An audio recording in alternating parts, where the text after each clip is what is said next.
पुण्यातील कोरेगाव पार्क जमीन व्यवहार अखेर रद्द. उपमुख्यमंत्री अजित पवारांची घोषणा. झी 24 तासच्या बातमीचा महा इम्पॅक्ट. जो काही व्यवहार झालेला होता तो कॅन्सल करण्यात आलेला आहे.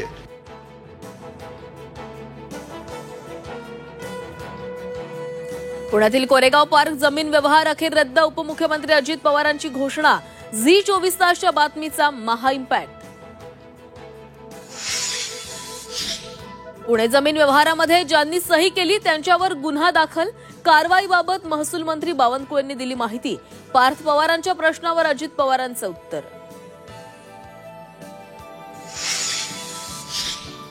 सरकार कुणालाही पाठीशी घालणार नाही. अहवालात जो दोषी आढळेल त्याच्यावर कडक कारवाई करणार. जमीन गैरव्यवहार मध्येवर मुख्यमंत्री देवेंद्र फडणवीसांची स्पष्टोक्ती.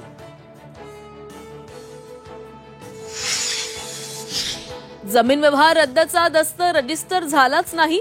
21 कोटी स्टॅम्प ड्युटी भरल्यानंतरच रद्द होणार व्यवहार. रजिस्टर ऑफिसचं त्रुटीपत्रक झी 24 तासच्या हाती.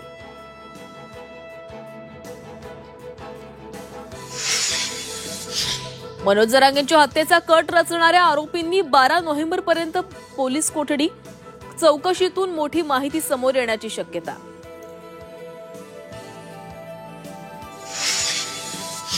आपली आणि जरांगेंची ब्रेन मॅपिंग आणि नार्को टेस्ट करा. मनोज जरांगेंच्या आरोपांना धनंजय मुंडेंचं उत्तर. खोटे आरोप महागात पडतील, मुंडेंचा इशारा. तर नार्कोसहित सीबीआय चौकशीलाही तयार, जरांगेंचं प्रत्युत्तर.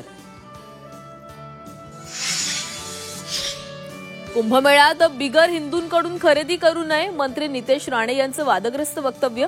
राणेंच्या वक्तव्यामुळे नव्या वादाला तोंड.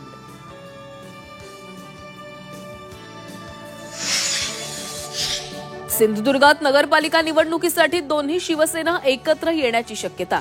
राणे कुटुंबाचं वर्चस्व मोडून काढण्यासाठी नव्या समीकरणाचे संकेत. स्थानिक नेत्यांनी वरिष्ठांना प्रस्ताव पाठवला. एशियाटिक सोसायटीची आजची निवडणूक स्थगित. आता मतदार याद्या अद्ययावत केल्यानंतरच होणार निवडणूक.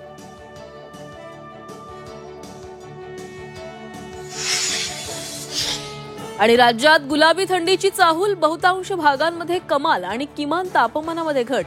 15 नोव्हेंबरनंतर संपूर्ण राज्यात थंडीचा जोर वाढणार.